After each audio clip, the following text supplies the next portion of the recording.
Nestorio, objetó otro con modestia, poco celoso de la paz interior alcanzada por la meditación y por el estudio.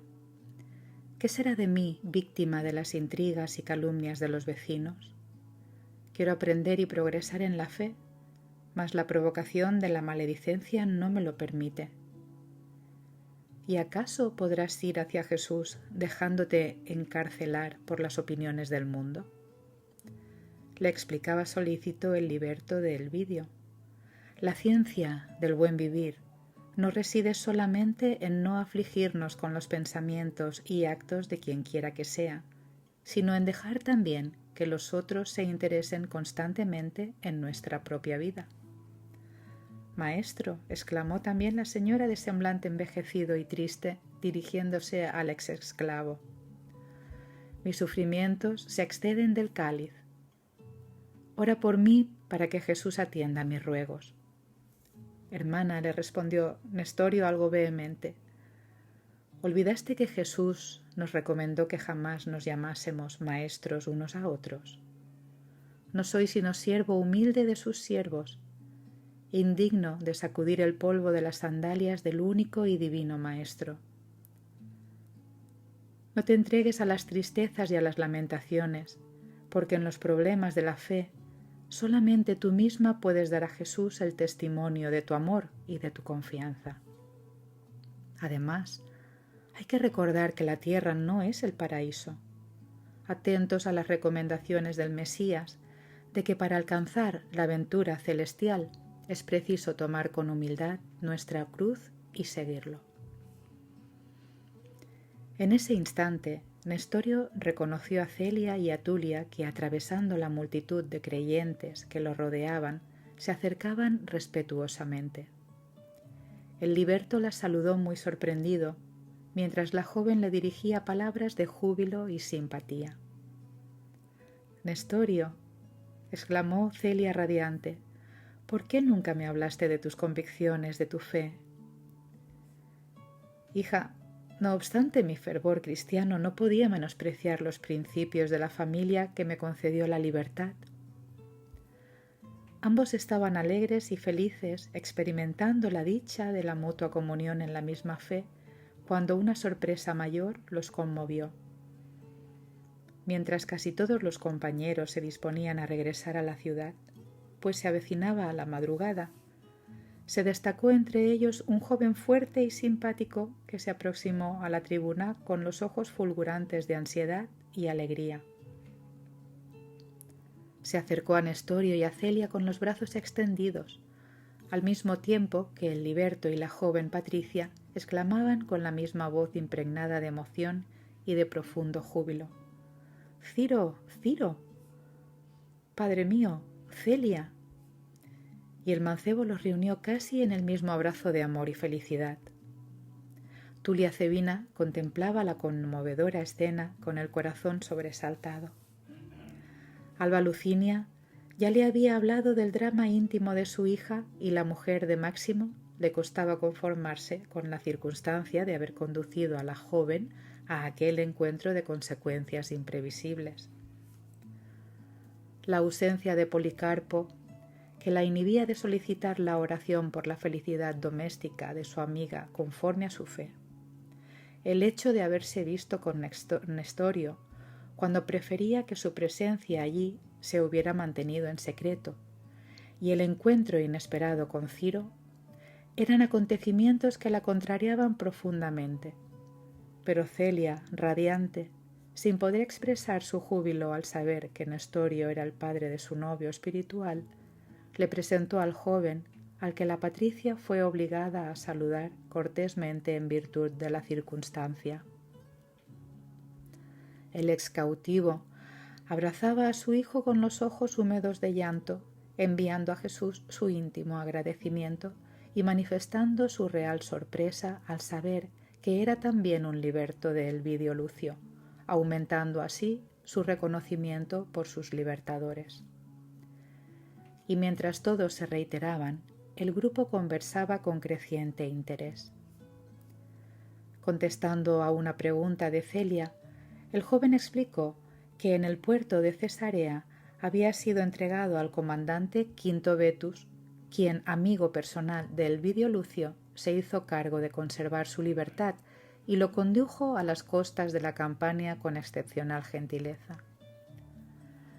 Desde allí, una embarcación lo había trasladado hasta Ostia entre el personal de su tripulación, y él, entonces, decidió permanecer en Roma con la vaga esperanza de obtener noticias de su padre y de aquella que llenaba su corazón de recuerdos cariñosos y continuos.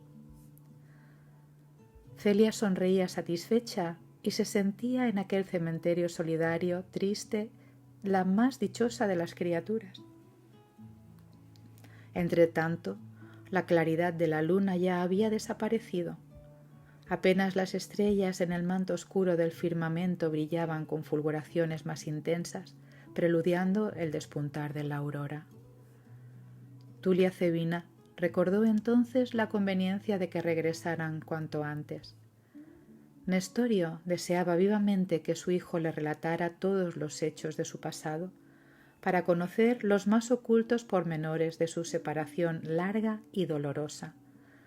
Pero observando su intimidad con la joven Patricia, se abstuvo de hablar mucho y guardó una actitud expectante y calma, aunque adivinaba la historia de amor de esas dos criaturas apenas salidas de la adolescencia. El ex esclavo mantenía su actitud reservada, y mientras Tulia Cevina se mostraba aprensiva y los dos jóvenes hablaban durante todo el trayecto de sus reminiscencias o de sus esperanzas en Jesús, la claridad, amiga de las estrellas, las hacía palidecer en el firmamento. Mezclados con los que regresaban, iban campesinos descuidados y felices que se dirigían al perímetro urbano en las primeras horas de la madrugada, llevando los productos del campo para las ferias. Sin embargo, en el grupo de nuestros personajes, ninguno observó que dos figuras los seguían de cerca con insistente atención, aunque irreconocibles por las capuchas que les cubrían el rostro. Nestorio y Ciro acompañaron a las dos patricias hasta las proximidades de la residencia de Elvidio Lucio, a donde también se dirigió Tulia Cevina, obedeciendo el plan preestablecido. Padre e hijo volvieron por los mismos caminos hasta las cercanías de la puerta Salaria, donde se acomodaron en la vivienda del primero. Fue allí que Nestorio, absolutamente insomne en virtud de las emociones de esa noche, escuchó el relato de su hijo hasta el amanecer, tomando conciencia de que una nueva etapa de sacrificios le sería impuesta por las circunstancias en juego. El sol ya había derramado sus rayos de oro por todas partes, cuando el liberto de Elvidio, algo entristecido a pesar de haber encontrado al hijo querido, le habló, abrazándolo con ternura. Hijo mío, me regocijo en el Señor por la alegría de verte libre y salvo. Con el pensamiento iluminado por nuestras profundas esperanzas en Jesucristo, mas temo por ti de ahora en adelante como Padre afectuoso y desvelado. Creo que a pesar de la fe que me testimonias no supiste dominar tu corazón joven e idealista en el momento oportuno, pues ya que entendías la vida cual la comprendes ahora, estabas apto para reconocer la inutilidad de cualquier fantasía en lo que se refiere a la felicidad transitoria del mundo. Mas por otro lado, reconozco tu honesta conducta y me alegro por tu esfuerzo en la santificación de tu afecto.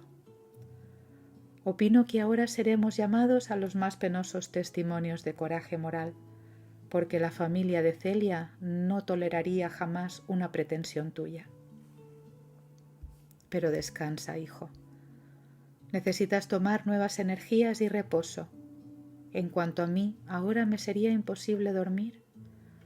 Aprovecharé el tiempo para ir a Velabro, donde me guiaré por tus informaciones a fin de trasladar para aquí los objetos de tu pertenencia, y también avisaré al censor Fabio Cornelio que hoy me es imposible trabajar.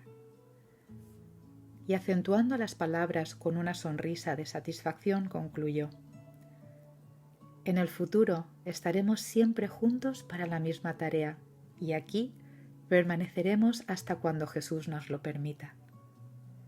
Ciro, en respuesta, besó sus manos conmovidamente.